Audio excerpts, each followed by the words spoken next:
So very good morning to all of you. मैं हूँ प्रिया शर्मा और स्वागत है आपका हमारे नव भारती परिवार में। और हम लोग कर रहे हैं आज पार्ट सेकंड कर रहे हैं हम चैप्टर थर्ड का, that is classification of element and periodicity in properties का। हमने इंट्रोडक्शन पिछले लेक्चर में पढ़ लिया है। पिछले लेक्चर में हम लोगों ने ये जाना कि पीरियोडिसिटी क्या होता है, पीरियोडिक टेबल क्या होता है, क्यों जरूरत पड़ी पीरियोडिक टेबल की। साथ ही हमने ये जाना कि मॉडर्न पीरियोडिक लॉ क्या होता है, कैसे सारे के सारे जो एलिमेंट्स हैं वो एटॉमिक नंबर के बेसिस पर पूरे ग्रुप और पीरियड्स में बटे हुए होते हैं। फिर हमने जाना था कि जो नोमेनक्लेचर होता है, रूल ऑफ नोमेनक्लेचर, ऐसे एलिमेंट्स का जो कि ग्रेटर देन क्या होते हैं, जिनका एटॉमिक नंबर ग्रेटर देन क्या होता है, 100 होता है। तो इन सब के बारे में हमने पिछले लेक्चर में पढ़ा। आज हम लोग पढ़ रहे हैं पार्ट सेकंड और आज हम लोग जानेंगे ट्रेंड क्या है। कहने का मतलब है ग्रुप में या पीरियड्स में किस तरीके का ट्रेंड हम लोग देखते हैं। तो चलो देखते हैं। फर्स्ट देखते हैं इलेक्ट्रॉनिक कन्फिग्रेशन का ट्रेंड देख रहे हैं हम इन पीरियड्स में, कि भाई पीरियड्स में इलेक्ट्रॉनिक कन्फिग्रेशन का ट्रेंड क्या है। ठीक है, तो देखो अगर बात करें इलेक्ट्रॉनिक कन्फिग्रेशन का ट्रेंड इन पीरियड्स, तो मैं आपको एक चीज बताती हूँ। देखो आपको पता है पीरियड्स की, अगर मैं आपको बात करूं सेकंड पीरियड की बात मैं यहाँ पर कर लेती हूँ, है ना। सेकंड पीरियड की बात मैं यहाँ पर कर लेती हूँ। सो देखते हैं, देखो लिथियम होता है, बेरिलियम होता है, फिर कहीं पर जाकर बोरॉन होता है, कार्बन होता है, नाइट्रोजन होता है, ऑक्सीजन होता है और फ्लोरीन होता है एंड सो ऑन। ठीक है, सो ऑन मीन्स टू से वही नियॉन। ठीक है, नियॉन बोल दो बस। ये आपका सेकंड पीरियड होता है। ठीक है, ऐसे ही मैं बात करती हूँ आपके थर्ड पीरियड की बात करूँ तो यहाँ पर सोडियम होता है, मैग्नीशियम होता है एंड देन आपके सो ऑन लाइक एल्यूमिनियम, ये ठीक है, और आपका क्लोरीन और आपका हो गया यहाँ पर ये सब, ये रहता है। ठीक है, आया समझ में। अब देखो फर्स्ट फर्स्ट सेकंड पीरियड ये रहा, थर्ड ये रहा। अब आप देखो थर्ड पीरियड में हम एक बार इलेक्ट्रॉनिक कन्फिग्रेशन देखते हैं क्या होता है। लिथियम का क्या होता है, देखो लिथियम का क्या रहता है, तीन atomic number, that is 1s2 and 2s1, that is simple. Beryllium का क्या होता है, 1s2 2s2, सिंपल। ऐसे ही बोरोन का लास्ट में कन्फिग्रेशन क्या होता है, दैट इज वो पी ब्लॉक में आ जाता है। यू ऑल नो ना कि ये पी ब्लॉक में आता है। ठीक है, तो ऐसे ही बोरोन का क्या हो जाता है लास्ट में, अगर हम करेंगे वैलेंस करेंगे दैट इज आता है 2p1, इधर आता है लास्ट में 2p2 जो वैलेंस होता है, इधर 2p3, इधर 2p4, इधर 2p5 एंड इधर 2p6। Got it. अब हम चलते हैं थर्ड वाले में। थर्ड वाले में देखो सोडियम में लास्ट में क्या आता है, दैट इज 3s1, मैग्नीशियम में आता है 3s2, सेम एज एल्यूमिनियम में आता है 3p1, सिलिकॉन में 3p2, जो इलेक्ट्रॉनिक कन्फिग्रेशन का लास्ट जो वैलेंस शेल का रहता है, 3p3 फॉस्फोरस, 3p4 आपका सल्फर, 3p5 आपका क्लोरीन एंड 3p6 आपका आर्गन। दैट्स इट, ये रहता है। अब आपको देखो मैंने आपको सेकंड पीरियड भी बता दिया, मैंने आपको थर्ड पीरियड भी बता दिया। अब आप लोग खुद सोचो कि क्या सिमिलैरिटी है, क्या सिमिलैरिटी है। आप देखो यहाँ लास्ट में 2s1, यहाँ लास्ट में 2s2, इधर लास्ट में 2p1 2p2 2p3 2p4 2p5 2p6। आप यहाँ देखोगे कि जो शेल नंबर होता है हमारा, प्रिंसिपल क्वांटम नंबर जिसको हम बोलते हैं या शेल नंबर हम लोग बोलते हैं। ठीक है, समझ लो जो हमारा शेल नंबर होता है, हमारा जो शेल नंबर होता है दैट इज n, वो आपको सब जगह सेम दिख रहा होगा। देखो सब जगह सेम है, शेल एकदम क्या है, सब जगह सेम है, दिख रहा है। अब एक चीज आप समझना, सब जगह जो है शेल सेम है, कोई इशू नहीं है। ठीक है ना, शेल हर जगह सेम है। तो अब आप देखोगे, हमें सिर्फ इतना कहना है कि अगर हमारा इलेक्ट्रॉनिक कन्फिग्रेशन हो रहा है अलोंग द पीरियड्स, तो वहां पर शेल नंबर क्या होते हैं, सेम होते हैं। सेम एज आप देख लो यहाँ पर थर्ड पीरियड में देखो शेल नंबर क्या होते हैं, सेम है। देखो यहाँ पर 3 है, यहाँ पर 2 है। तो आपने ये देख लिया कि इलेक्ट्रॉनिक कन्फिग्रेशन पीरियड्स में कैसा होता है कि हर मतलब सेम जो पीरियड होगा, जैसे कि सेकंड पीरियड था, इसमें शेल नंबर सेम होगा। लास्ट में देखो आप वैलेंस शेल का जो वैलेंस जो शेल होती है वो सेम होगी सबकी। ऐसे ही इसमें देखो थर्ड वाले में जो वैलेंस शेल है वो सबकी सेम है। देखो शेल नंबर सेम है, वैलेंस शेल नंबर सबका सेम है। ठीक है, दैट इज शेल नंबर 3 और सेकंड में शेल नंबर 2। अब हम किसी भी एलिमेंट के कैसे हम फाइंड आउट करें कि कौन से पीरियड से ये बिलोंग कर रहा है, हमें कैसे पता लगाएं कि हम कौन सा पीरियड है, पीरियड नंबर कौन सा है, कैसे पता लगाएं। अगर आपको फाइंड आउट करना है कि पीरियड नंबर कौन सा है तो हमेशा ध्यान रखना आपको शेल नंबर देखना होगा, शेल नंबर यानी n देखना होगा, that will be the maximum. जिस भी इलेक्ट्रॉनिक, सपोज करो लिथियम का इलेक्ट्रॉनिक कन्फिग्रेशन हम लोग लिख रहे हैं, दैट इज एटॉमिक नंबर 3 है, ठीक है। इसका अगर मैं इलेक्ट्रॉनिक कन्फिग्रेशन लिखूं that will be the 1s2 and 2s1। अब आप देखो यहाँ पर n मैक्सिमम क्या है, शेल नंबर कौन सा मैक्सिमम है, दैट इज 2। देखो ये वाला, ठीक है। तो यहाँ पर 2 क्या हो गया, इसका पीरियड हो गया, पीरियड नंबर हो गया। समझ में आ रही है बात मेरी, पीरियड नंबर हो गया, दैट्स इट। सोडियम की बात कर लेते हैं, सोडियम की बात कर लेते हैं। इलेक्ट्रॉनिक कन्फिग्रेशन लिखती हूँ, that is 1s2 2s2 2p6 and 3s1। अब आप देखो यहाँ पर मैक्सिमम कौन सा है, n, that is 3। So n is equal to 3 is maximum, so the period number is 3, that's it. ऐसे और एग्जांपल ले लेते हैं, मैं बात करूं बोरोन की बात करती हूँ, ठीक है। बोरोन की बात करूं तो बोरोन का एटॉमिक नंबर होता है दैट इज 5, ठीक है। अब मैं इसके बात करती हूँ कि कैसे पीरियड नंबर हमें पता लगाएंगे। तो देखो 1s2 2s2 2p1, मैक्सिमम यानी n मैक्सिमम कितना है, दैट इज 2। देखो तो 2 इज द पीरियड नंबर। तो आप देख लो बोरोन जो है, सॉरी, सेकंड पीरियड में आ रहा है। अब आप देखो यहाँ पर, एक सेकंड, सो सॉरी,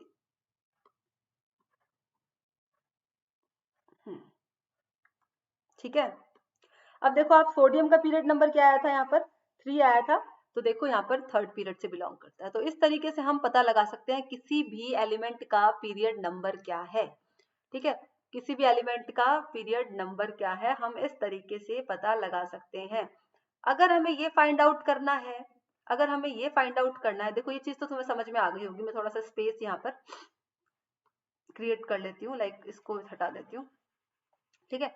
अगर तुम लोगों को ये पता करना है ना, एक सेकेंड, अगर तुम लोगों को ये पता करना है कि भाई किसी भी एलिमेंट में, किसी भी बात करें पीरियड में, मतलब सपोज करो फर्स्ट पीरियड में कितने एलिमेंट है, फर्स्ट पीरियड में कितने एलिमेंट है, कितने नंबर ऑफ एलिमेंट्स है, नंबर, कितने नंबर ऑफ एलिमेंट्स है, कैसे पता लगाओगे।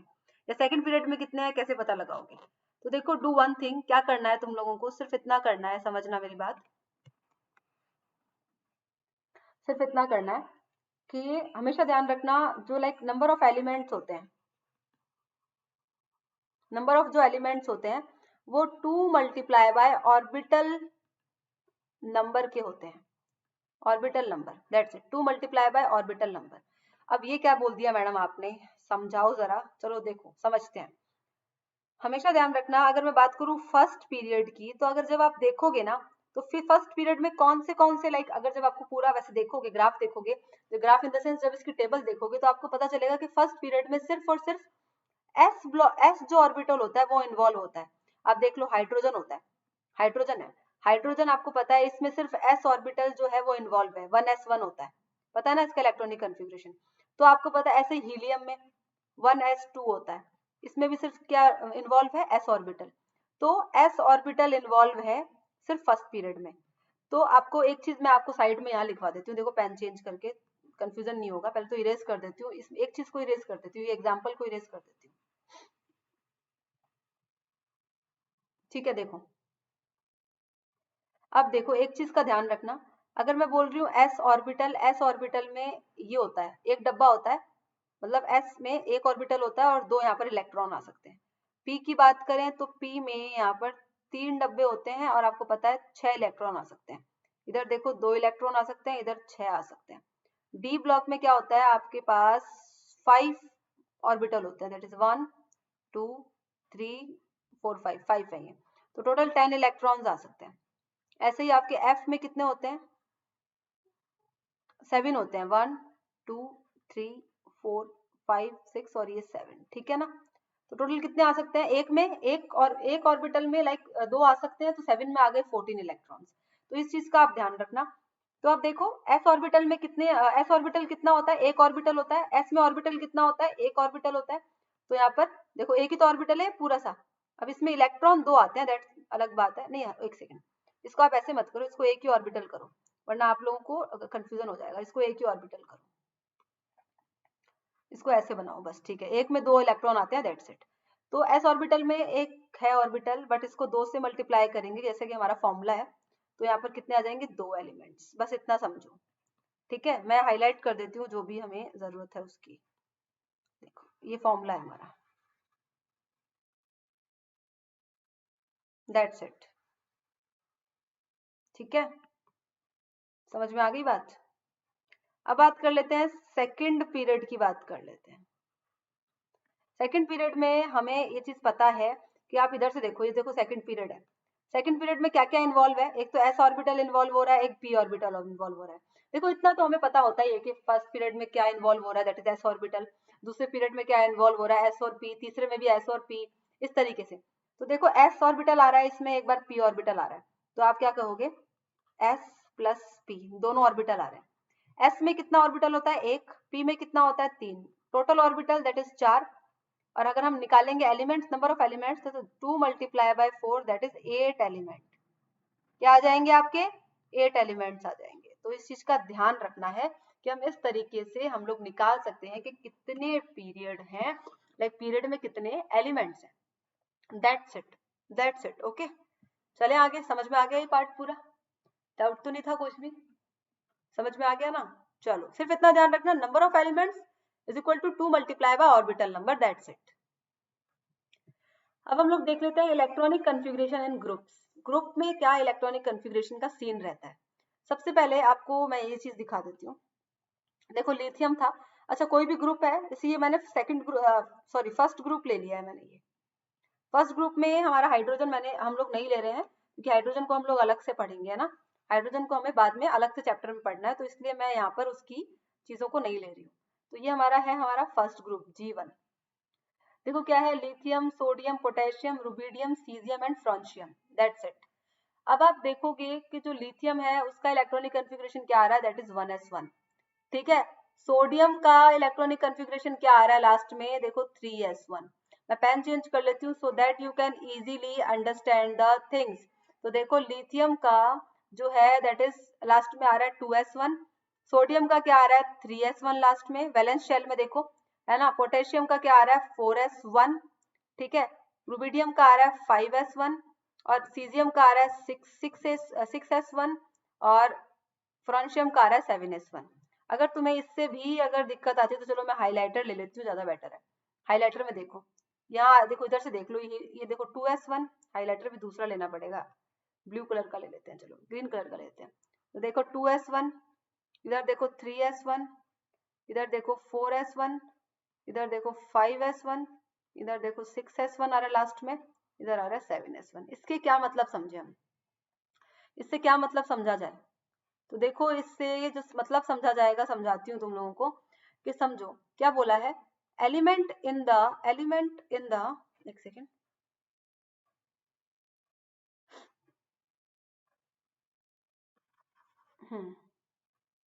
अब देखना, ये कह रहा है जस्ट इतना कि जो एलिमेंट है in the same group have the same number of electrons in their outermost shell leading to the similar valence shell electronic configuration। ये सिर्फ इतना कह रहा है कि जैसे जितने भी ग्रुप्स में हम डाउन टू द ग्रुप जाते हैं, जैसे कि लिथियम, सोडियम, इनके जो आउटरमोस्ट शेल में जो इलेक्ट्रॉन्स हैं, इनके जो आउटरमोस्ट शेल में जो आपकी ये वैलेंस इलेक्ट्रॉन्स हैं, ये जो है ये इक्वल है। अब आप देखो लिथियम में क्या था, 2s1 है, लास्ट जो वैलेंस शेल है दैट इज s, और इसमें कितने इलेक्ट्रॉन है, देखो 1 इलेक्ट्रॉन है, ठीक है। ऐसे ही बात करें सोडियम की, वैलेंस शेल देखो, वैलेंस शेल ये रहा, वैलेंस शेल में इलेक्ट्रॉन कितने हैं, दैट इज 1। ऐसे ही आप देखो पोटेशियम में वैलेंस शेल देखो, वैलेंस शेल ये लास्ट वाला ये है, ये क्या है, 1 है।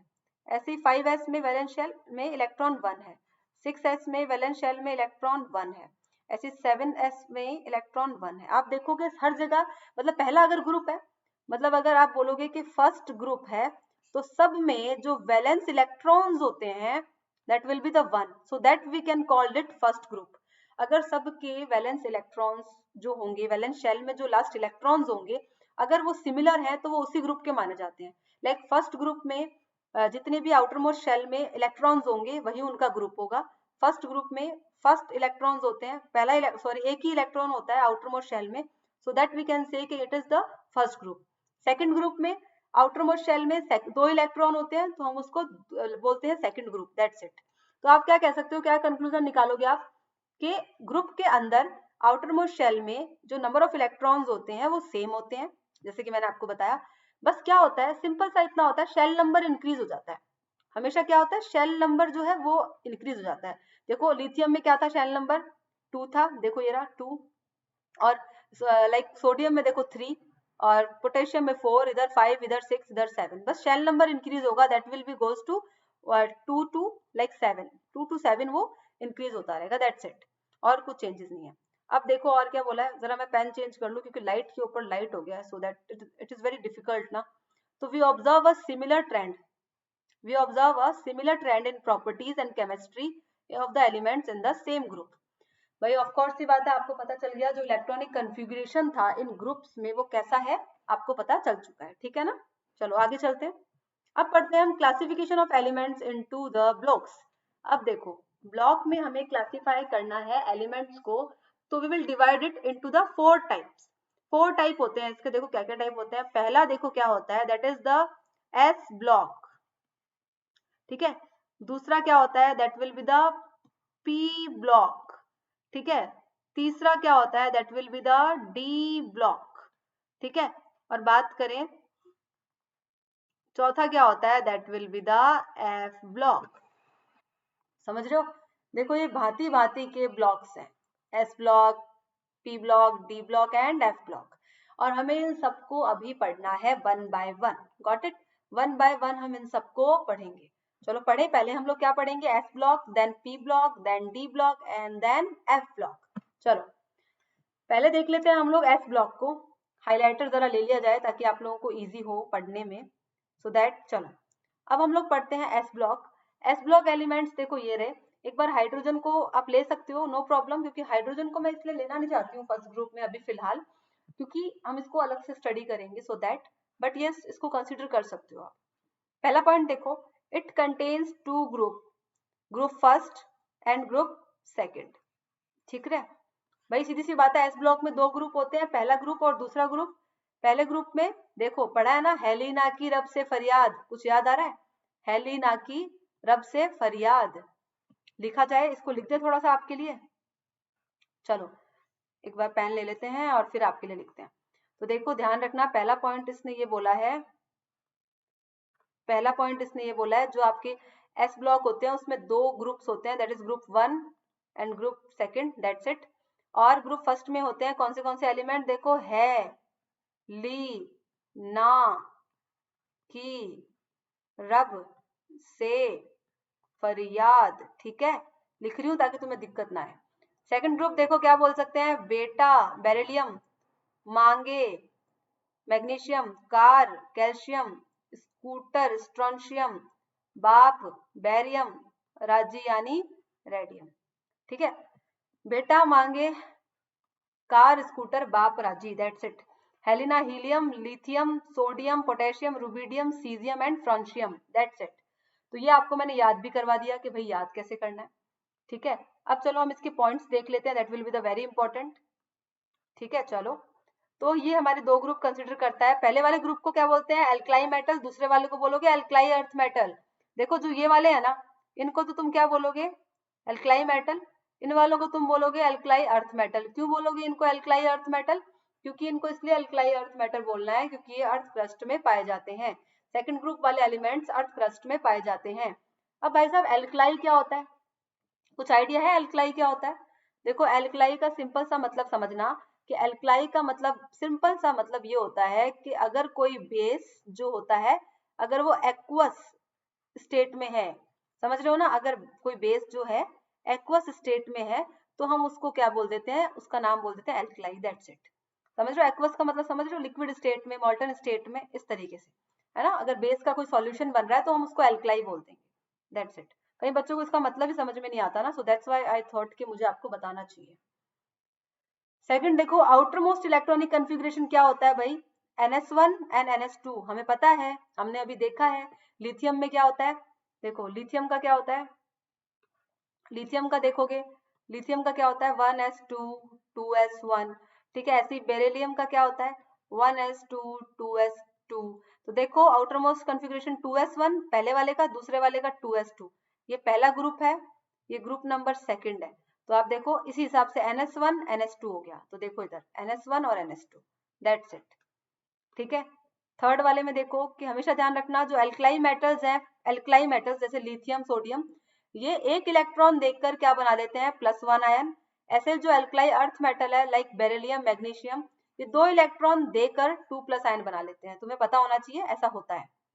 तीसरा देखो, सेकंड लास्ट देखो, reactive metal with low ionization enthalpy, इनकी आयनाइजेशन एंथैल्पी बहुत ज्यादा कम होती है, क्योंकि ये देखो आयनाइजेशन एंथैल्पी का अगर जनरल मतलब बताऊं तो इलेक्ट्रॉन को निकालना होता है आउटर मोस्ट शेल से।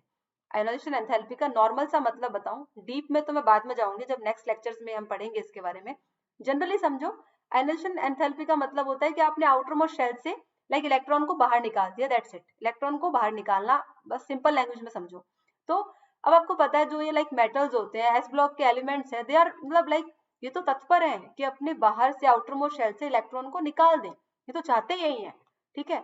बट क्या होता है, अब ऑफ कोर्स ये बात है, ये ऑलरेडी जब बाहर निकालने को तैयार है तो हमें इनको एनर्जी देनी नहीं पड़ेगी ना, हमें इनको एनर्जी देनी नहीं पड़ेगी, क्योंकि आयनाइजेशन एंथैल्पी का तो मतलब ही यही है कि किसी भी इलेक्ट्रॉन को उसके एटम के आउटर मोस्ट शेल से निकालने पर जितनी एनर्जी देनी पड़े, जितनी मतलब लाइक कहते हैं ना मेहनत खर्च करनी पड़े, उसको हम बोलते हैं आयनाइजेशन एंथैल्पी। लेकिन मेटल के केस में तो हमें मेहनत करनी नहीं पड़ती इतनी, तो इसलिए आयनाइजेशन एंथैल्पी क्या होती है इनकी, लो होती है, that's it. Metallic character and reactivity increase down the group. भाई आप मुझे बताओ मेटल क्या होता है। मेटल कैरेक्टर वो होता है, मेटल कैरेक्टर वो होता है जो कि अपने लाइक एलिमेंट से, अपने एटम से एक इलेक्ट्रॉन को इजीली लूज कर दे, दैट्स इट। और क्या बना ले, M+ बना ले, M+ आयन बना ले या M2+ आयन बना ले, दैट्स इट। तो मेटेलिक करेक्टर क्या होता है, लाइक जब जैसे ही हम ग्रुप में नीचे की तरफ जाएंगे, लाइक ग्रुप में नीचे की तरफ जाएंगे तो मेटेलिक करेक्टर इंक्रीज होगा, क्योंकि नीचे की तरफ जाने से क्या होगा, लाइक जैसे जैसे साइज बढ़ेगा, तुम्हें पता होना चाहिए एटॉमिक नंबर जब हम नीचे जाते हैं तो बढ़ता है, ये मैं बाद में भी सिखाऊंगी तुम्हें। तो जैसे जैसे हम नीचे जाते हैं, अभी तुम सिर्फ इतना समझो मेटेलिक करेक्टर जब हम नीचे जाएंगे ग्रुप में तो बढ़ेगा, दैट्स इट। अभी सिर्फ इतना समझो, डिटेलिंग में जब हम इसका कंसेप्ट आएगा तब हम सीखेंगे इसको। रिएक्टिविटी आपको पता होनी चाहिए, मेटेलिक करेक्टर बढ़ेगा तो रिएक्टिविटी बहुत बढ़ जाएगा। और ये इतने ज्यादा रिएक्टिव होते हैं कि ये नेचर में अकेले बैठ ही नहीं सकते, इसलिए they never found in pure in nature, ये कभी भी नेचर में अकेले नहीं बैठ सकते। मतलब कि इनको कोई ना कोई चाहिए बॉन्ड बनाने के लिए, तुरंत बॉन्ड बना लेते हैं। जैसे कि सोडियम है, सोडियम कभी तुमने अकेला देखा है, आई नो वेरी वेल, तुमने लैब में जाकर जरूर ये कांड किए हैं, तुमने लैब में जाने के बाद तुमने ये सारे कांड किए हैं कि वहां से सोडियम ले लिया, ठीक है, उसको पानी में मिक्स करके आवाजें करना, पटाखे फोड़ना, आई नो वेरी वेल, ये तुम करते हो, नहीं करना चाहिए, पहली बात तो ये नहीं करना चाहिए। बट वो सोडियम अलग है, वो सॉलिड स्टेट में, वो सॉलिड स्टेट में होता है सोडियम जो होता है। मैं जनरली अगर मैं बात करूं नॉर्मल नेचर में लाइक एक्वस स्टेट में, सोडियम के जब आयंस बन जाते हैं तो they are not free in nature, in pure state, उनको कोई ना कोई चाहिए साथ में। तो जैसे कि सोडियम क्लोराइड बना लेता है, सोडियम हाइड्रोक्साइड बन जाता है, तो ये चीज है, ये बहुत रिएक्टिव होते हैं, ये अकेले नहीं बैठ सकते नेचर में। दूसरा, सारे के सारे जो एस ब्लॉक एलिमेंट होते हैं वो आयनिक होते हैं, बस लिथियम और बेरिलियम को छोड़कर, ठीक है। सारे के सारे जो होते हैं नेचर, वो नेचर वाइज आयनिक होते हैं, लिथियम बेरिलियम ये कोवलेंट होते हैं, ठीक है, दैट्स इट। आई होप आपको समझ में आया होगा पूरा एस ब्लॉक। नेक्स्ट चलते हैं हम लोग पी ब्लॉक की तरफ। पी ब्लॉक में देखो, पी ब्लॉक एलिमेंट कहाँ से कहाँ तक है, 13 से 18 तक देख लो, 13 से 18 तक हमारा है पी ब्लॉक एलिमेंट्स। अब पी ब्लॉक एलिमेंट ध्यान रखना है, एक तो पी ब्लॉक एलिमेंट और एस ब्लॉक एलिमेंट को, इनको साथ में हम बोलते हैं रिप्रेजेंटेटिव एलिमेंट्स। इनको क्या बोलते हैं हम, रिप्रेजेंटेटिव एलिमेंट्स, या फिर हम इनको बोलते हैं मेन ग्रुप। ऐसा क्यों बोलते हैं इनको रिप्रेजेंटेटिव एलिमेंट्स, क्यों बोलते हैं भाई रिप्रेजेंटेटिव एलिमेंट्स, इनको सिर्फ इसलिए बोला जाता है क्योंकि हम लोग क्या देखते हैं ना कि ज्यादातर जो रिएक्शंस हो रही होती हैं अपने डे टू डे लाइफ में, या हम जो लैब्स में भी जितनी भी रिएक्शंस देखते हैं, उनमें से जितने भी एटम्स होते हैं या एलिमेंट्स हैं, वो पी ब्लॉक और एस ब्लॉक के होते हैं। Okay, so that's why we say कि भाई ये सारे जो हैं ये मेन एलिमेंट्स हैं, ये चेहरा है पीरियोडिक टेबल का, ये चेहरा है, ये रिप्रेजेंट करते हैं पीरियोडिक टेबल को। तो together P block and S block called as representative elements, that's it. इनका इलेक्ट्रॉनिक कन्फिग्रेशन होता है NS2 NP1 to NS2 NP6। भाई मैंने आपको बताया था बोरोन का लास्ट में क्या आता है, दैट इज NH, लाइक मैं बात करूँ 2s2 2p1, ऐसे ही नियॉन का क्या आता है 2s2 2p6। तो इस तरीके से इनका कन्फिग्रेशन ऐसे जाता है। अब लास्ट में तुम्हें पता है पी ब्लॉक के लास्ट में नोबल गैस एलिमेंट होता है। देखो at the each end of period is a noble gas element with a closed valence shell that is NH2 NP6। बताया था नियॉन का क्या होता है, नियॉन का क्या होता है NH2 NP6 कन्फिग्रेशन होता है। अब पता होना चाहिए ग्रुप 16 और group 17 element are called chalcogens and halogen respectively. देखो ये आपका है ऑक्सीजन, ये आपका है चाल्कोजेंस, ये आपका ये जो फैमिली है ये आपकी है हेलोजेंस। चाल्कोजन और हेलोजन, हेलोजन का मतलब क्या होता है जो कि सॉल्ट बनाते हैं, जो एलिमेंट्स जो कि सॉल्ट बनाते हैं। तो इसलिए हम फ्लोरीन क्लोरीन, क्लोरीन का पता ना सॉल्ट बनता है NaCl। तो जो भी फैमिली जो है लाइक जो 17th ग्रुप की जो एलिमेंट्स है वो सॉल्ट बनाते हैं, इसलिए हम उनको बोलते हैं हेलोजन, दैट्स इट। और ध्यान रखना they have very high negative electron gain enthalpy. ध्यान रखना इस चीज का कि लाइक मैं बात करूं जो अपने ये इलेक्ट्रॉन्स होते हैं इनके जो, इसको सही करो, गेन होगा, ठीक है। जो आपकी मैं बात करूं ये 16 और 17, स्पेशली 17 ग्रुप के जो एलिमेंट्स होते हैं वो बहुत ज्यादा highly negative electron gain enthalpy होती है भाई उनकी, वो बहुत तत्पर रहते हैं इलेक्ट्रॉन को अपने पास लेकर रखने में। ये बातें हम लोग बाद में करेंगे जब मैं इसको डिटेलिंग में जब प्रॉपर्टीज पढ़ाऊंगी ना आपको, physical chemical properties, so then we will discuss these points, okay? So next is the non-metallic character increases as we move from left to right across periods। आपको मैंने एस ब्लॉक में बताया कि जो मेटल होते हैं हम जब ग्रुप में नीचे की तरफ चलते हैं लाइक सोडियम लाइक लिथियम से फ्रांशियम की तरफ, फ्रांशियम छोड़ दो, francium is the radio active elements, caesium की तरफ चलते हैं तो क्या होता है मेटलिक करेक्टर इंक्रीज होता है। So same non metallic character कब इंक्रीज होता है, नॉन मेटलिक करेक्टर का मतलब क्या है, जो इलेक्ट्रॉन को गेन कर ले, जो इलेक्ट्रॉन को खाने की इच्छा रखता हो। तो नॉन मेटलिक करेक्टर जो है जब हम पीरियड्स के अक्रॉस में चलते हैं, पीरियड्स के लाइक ऐसे चलते हैं, देखो जब ऐसे चलते हैं पीरियड्स के अक्रॉस में तो नॉन मेटलिक करेक्टर बढ़ता है। एंड मेटलिक करेक्टर क्या होता है, इंक्रीज होता है as we go down the group. Metallic character जब हम नीचे की तरफ जाते हैं तब मेटलिक करेक्टर इंक्रीज होता है, दैट्स इट।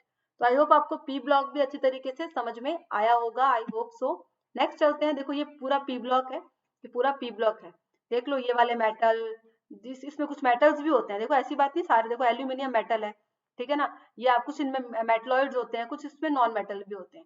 सो दैट आपको बता दो पी ब्लॉक कंपेयर मतलब लाइक कॉम्बिनेशन है metal, metalloid and non metal का। अब हम लोग चलते हैं डी ब्लॉक एलिमेंट्स में। क्या होता है डी ब्लॉक एलिमेंट्स का scene, these are the element of group 3rd to 12th in the center of periodic table। देखो आपको दिख नहीं रहा ये सेंटर में है, आपको दिख नहीं रहा ये सेंटर में है, देखो ये देखो एस ब्लॉक इधर साइड में लेफ्ट साइड, पी ब्लॉक इधर साइड में, ठीक है। और देखो बीच में क्या आया हमारे महाराजा, that is D block. D block कहाँ से स्टार्ट हो रहा है, ये 3rd है और यहाँ पर 12th है, ऐसे करके स्टार्ट होगा। ये देखो फिर ये नीचे लॉरेंशियम और एक्टिनॉइड से हमारा एफ ब्लॉक निकला हुआ है। अब देखो तो ये एलिमेंट ग्रुप लाइक 3rd से लेकर ग्रुप 12th तक हम उनको क्या बोलते हैं, डी ब्लॉक एलिमेंट बोलते हैं, ये सेंटर में होते हैं पीरियोडिक टेबल के। अब सेकंड ये है कि हम इनको डी ब्लॉक एलिमेंट्स क्यों कहते हैं, क्योंकि जो इनके इनर डी ऑर्बिटल है क्योंकि जो इलेक्ट्रॉन्स होते हैं वो इनके इनर डी ऑर्बिटल में भरे हुए होते हैं। these are characterized by the filling of inner d orbitals by electrons and are known as d block elements। क्योंकि लाइक जो ये एलिमेंट है इनके जो ऑर्बिटल है, जो डी ऑर्बिटल है वो इलेक्ट्रॉन से भरे हुए हैं। इनका जो डी ऑर्बिटल है ना, मैंने आपको बताया था एस पी डी एफ, तो इनका जो डी ऑर्बिटल होता है वो इलेक्ट्रॉन से भरा हुआ है, so that we can say it is the D block element. Next देखो these elements have general outer configuration is ns1 d1 1 से 10, ns 0 से 2 तक होगा। एक सेकंड थोड़ा सा ध्यान रखना, इसको 0 से 2 तक करो, ठीक है। इसको ऐसे लिख सकते हो n-1 d 1 to 10 ns 0 से 2, that's it, it is the general electronic configuration of d block elements। Next चलते हैं, दे ऑल आर मेटल्स। भाई ये सारे के सारे मेटल्स होते हैं, देखो कैसे, आपको सबसे बेटर दिखाऊं मैं, सोना चांदी पता है ना, सोना चांदी, सोना चांदी, ठीक है। ये देखो आयरन, ये देखो कॉपर, सॉरी कोबाल्ट, ये तो ये कॉपर, देखो सब कुछ ये मेटल है भाई, ये मेटल है। अब देखो they mostly formed coloured ions, हम लोग 12th क्लास में इसको पढ़ने वाले हैं, जब आगे 12th क्लास आएगी नेक्स्ट ईयर तो आप लोग पढ़ोगे कि कैसे डी ब्लॉक जो एलिमेंट्स होते हैं उन वो कलर्ड आयंस होते हैं, उनमें बहुत सारी वैलेंसीज होती है, that is they have variable valencies, variable oxidation state इनका होता है, ये पैरामैग्नेटिज्म भी शो करते हैं और कैटलिस्ट की तरह भी यूज में आते हैं। तो ये सब आप 12th में पढ़ने वाले हो। दूसरा, इनको ट्रांजिशन मेटल बोलते हैं। डी ब्लॉक एलिमेंट को आप बोलते हो ट्रांजिशन मेटल। क्यों बोलते हो? क्योंकि ये ब्रिज की तरह काम करते हैं between the chemically active metal of S block element and the less active element of 13 and 14 and name transition elements. तो देखो ये पूरे डी ब्लॉक एलिमेंट्स है, ये पूरा का पूरा क्या है आपका डी ब्लॉक है, ठीक है ना, डी ब्लॉक है। अब डी ब्लॉक किस किस के पास में है? एक तो जो हाईली एक्टिव है एस ब्लॉक के बीच में है, और जो 13 और 14 ग्रुप है ना, इनके पास, इनके बीच में, मतलब इन दोनों के बीच में है ये। तो ये इन दोनों के बीच में क्या काम कर रहा है? ब्रिज की तरह काम कर रहा है। क्यों कर रहा है ब्रिज की तरह काम? क्योंकि ये तो हाईली रिएक्टिव है, ठीक है, और ये क्या है अपना 13 और 14, that is least reactive, come reactive है। तो इनके बीच में ब्रिज का काम कौन कर रहा है? That is D block. So that's why we can say the D block is the transition elements. The elements of D block we can say it is the transition elements, that's it। क्यों कहते हैं transition element? आपको मैंने बता दिया है। ये देखो पूरा डी ब्लॉक का सिस्टम। नेक्स्ट चलते हैं, लास्ट टॉपिक है इस सेशन का, दैट इज एफ ब्लॉक। अब क्या होता है एफ ब्लॉक? हम वैसे तो डिटेल में हम लोग कब पढ़ेंगे इसको 12th में, बट थोड़ा सा पॉइंट हम लोग देख लेते हैं। पहले एफ ब्लॉक को देख लो, इस तरीके से एफ ब्लॉक दिखता है। तो देखो एफ ब्लॉक की बात करें तो first point is the lanthanoids. Cesium says that is equal to 58, Lawrencium says that is equal to 71, एक्टोनॉइड start होता है एटॉमिक नंबर 90 से लेकर एटॉमिक नंबर 103 तक। तो ध्यान रखना एटॉमिक नंबर 58 से 71 तक लेंथेनॉइड है, दो सीरीज है यहाँ पर। और दूसरी जो एक्टिनॉइड्स है that will be the atomic number 90 से लेकर एटॉमिक नंबर 103 तक, that's it, are called F block elements. And the electronic configuration is n-2f 1 से 14, n-1d 0 से 1 and ns2, that's it, it is the like kind of f block outer electronic configuration। n-2f 1 से 14 तक, n-1d 0 से 1 तक और ns2, ये क्या हुआ इसका इलेक्ट्रॉनिक कन्फिगरेशन हुआ। सो दैट मैं यहाँ पर आप लोगों के लिए लिख भी देती हूँ, थोड़ा सा इजी रहेगा इसको देखने में। n-2 f जो रहेगा 1 14 तक, n-1 d जो रहेगा वो 0 से 1 तक and ns2, that's it, it is the general outer electronic configuration, that's it. अब देखो the last electron added to each element is filled in F orbital. हम इसको एफ ब्लॉक क्यों बोलते हैं? एफ ब्लॉक एलिमेंट्स क्यों बोलते हैं इनके एलिमेंट्स को? क्योंकि जो लास्ट जो इलेक्ट्रॉन होता है वो एफ ऑर्बिटल में जा रहा होता है, सो दैट्स व्हाई हम एफ ब्लॉक बोलते हैं इसको, एफ ब्लॉक एलिमेंट्स भी इसी वजह से बोलते हैं। थर्ड देखो, this two series of element are hence called inner transition elements, that is F block elements. ध्यान रखना जो हम लोग एफ ब्लॉक एलिमेंट्स होते हैं इनको हम लोग इनर ट्रांजिशन एलिमेंट्स बोलते हैं। देखो क्यों बोलते हैं मैं समझाती हूँ। यहाँ से आप देखो कि लोरेंशियम और एक्टिनॉइड कहाँ पर है? अभी डी ब्लॉक में है। लोरेंशियम से निकल कर आया ये वाला पार्ट, एक्टिनॉइड से निकल कर आया ये वाला पार्ट, तो एक तरीके से ये ट्रांजिशन एलिमेंट के बीच में से निकल कर आ रहे हैं, ठीक है। सो दैट्स व्हाई ये ट्रांजिशन एलिमेंट्स के बीच में से निकल रहे हैं, हम इनको बोलते हैं इनर ट्रांजिशन एलिमेंट। दूसरा देखो fourth point, they are all metal, ये भी सारे मेटल्स हैं, कुछ कुछ इनमें रेडियो एक्टिव भी होते हैं, रेडियो एक्टिव एलिमेंट्स भी होते हैं जैसे कि यूरेनियम। तो हम नेक्स्ट वही पढ़ने जा रहे हैं।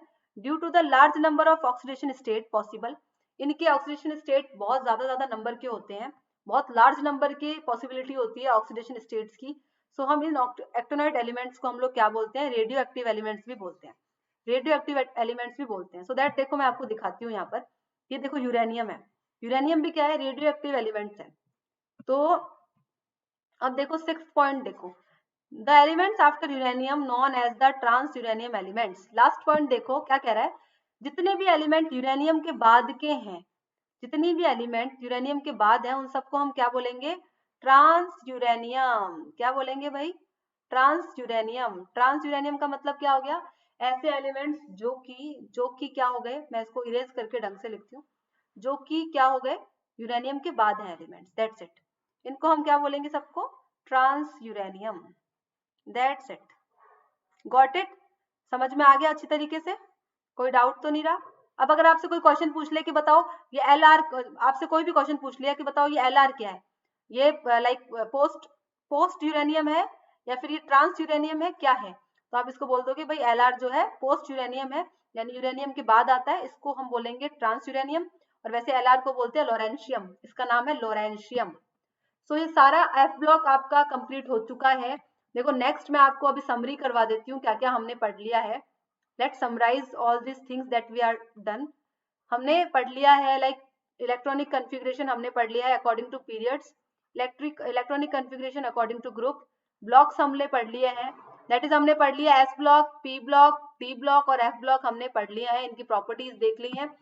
तो आज के लिए सिर्फ इतना ही। Thank you so much like ये लेक्चर अटेंड करने के लिए। कोई भी कमेंट हो कमेंट सेक्शन पर कमेंट कर सकते हो। तब तक के लिए thank you so much, bye bye.